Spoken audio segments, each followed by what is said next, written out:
Okay, there are many videos out there that talk about building a portfolio for your photography. I get that, I understand that, but what if you are just literally starting out as a beginner? How do you go about it? Well, that's what we're going to talk about right here today. Hi, my name is Melissa. I am a professional photographer, and here on my channel I break down portrait concepts so that other photographers can go out and try them as well. But I also help the beginner photographer start their journey in photography. Okay, everybody knows what a portrait is. Everybody knows what a portfolio is. A portfolio is a body of work that captures your style and your vision and your creative vision for the photography work that you do. Most recommend that a portfolio should include anywhere between 10 and 15 images, okay? And that's okay. That's pretty good. But as a beginner, that can be a little bit high to reach because you want to have some diversity in there as far as age and people and looks, right? And you think you don't know where you're going to find these people. Okay, so when I was first starting out, I went out and I put onto my business Facebook page an actual post that said, hey, I was looking for this type of person to create this type of look and on this particular day, and in exchange you would get a certain amount of photographs for doing that. The response was, I actually got a really good response from it, from a lot of people, from a lot of diverse ages, and it actually helped me to really kick off the portfolio for my work from doing that. The other thing you're going to want to know or want to be very particular about is what is the expectation that you have for yourself as a photographer and for the person that's going to be in front of your lens, i.e. your model. The expectation from me as a photographer that I was going to handle all of the development and the design and the looks and the styling for the photo shoot. In exchange for the person being in front of my camera was to actually provide them with digital images. The expectation that I had from those that were going to be a part of this process was that we would meet either on the phone, over Zoom, or in person, and I would discuss with them the idea or the looks that I had, and then that they would be able to go out and do their own hair and their own makeup, and then we would discuss wardrobe looks and styling and how we were going to create it.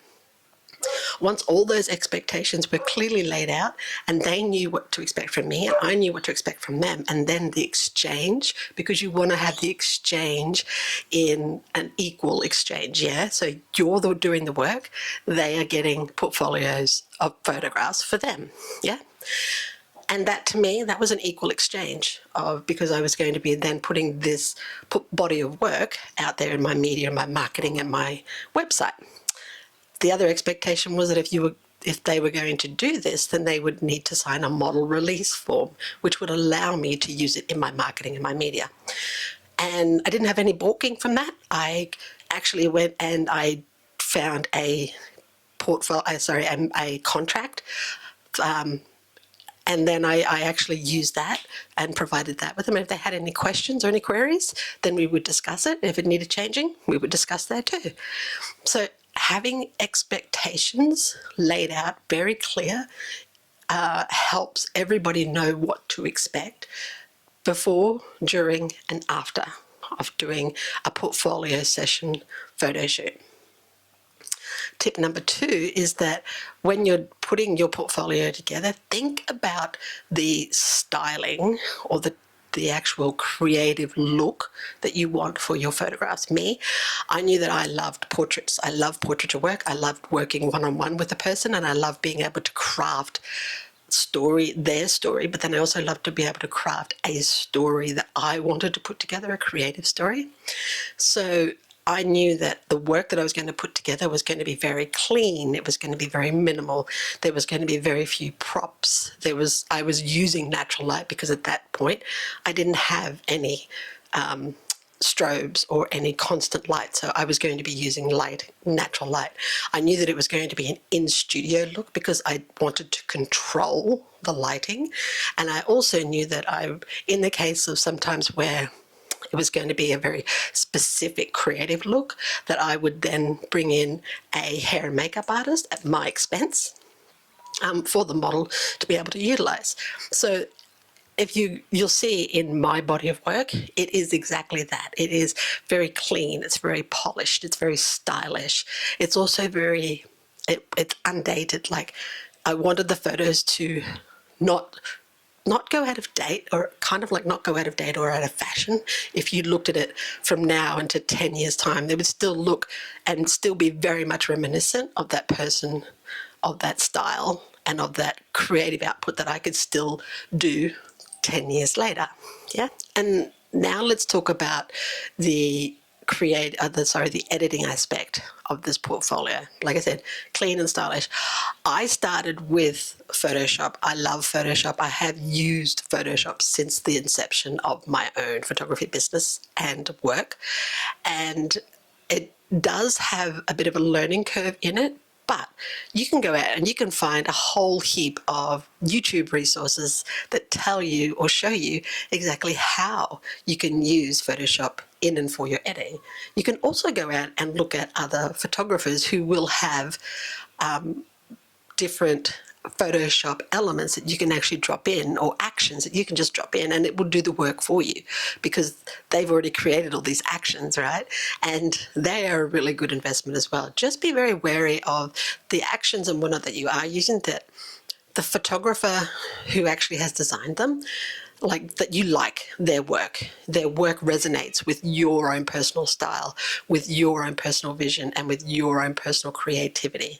That's the only advice I would give when you're looking at, going out and purchasing somebody else's Photoshop or actions. Of course, there are other platforms out there, software platforms that you can use to build your portfolio, and that's perfectly fine. Some people like to use Lightroom. Some people there's other, software out there that some people like to use, and that's perfectly fine. Find what works for you in your workflow that you can continue to build upon and continue to learn for yourself as well, because there's new things in Photoshop that I'm actually learning every single day when I am going in and doing my editing and creative process, yeah? And the final advice is, think about how you're going to actually use this portfolio or this body of work. A lot of the times you will be using it in your social media platforms. You'll be using it in your website. Maybe you want to use it in a blog.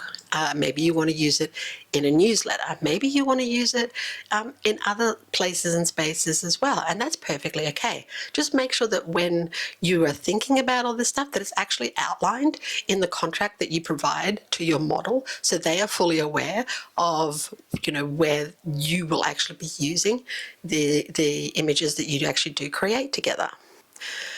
And the other thing is, avoid looking unprofessional in your portfolio. And by that, I mean, don't have it where, if you have photographs on your website, don't have them in a low quality so that they won't actually show really well on a person's computer or on a person's mobile. Make sure that the quality that you are putting out there is of a particular standard and quality as per that platform requirements, because every platform has a different requirement. Facebook has a requirement when it comes to the size and of an image. So does Instagram, and so do your web platforms as well. Because remember, things like Facebook and Instagram and even some websites, if they are too large, they will actually compress them down, which then means that you'll lose some quality. In the other instance, if you've got them too small, they will actually have no quality. They will look very, very grainy. Some even look very blurry as well. So think about that as well. And if you would like me to go in and have a look, if you're just building up your portfolio and have a look at that portfolio for you, I'd be more than happy to give you some advice and some tips and ways that you can actually, develop a more cohesive style and look around your portfolio. If that's something you'd like to do, drop your name in the comments and and I'll get in touch with you, and then we'll start to chat about, your portfolio and your body of work and how it can be something pretty amazing and pretty incredible that really showcases your creativity, your vision, and what you can actually provide to and for your clients and your customers out there with your photography.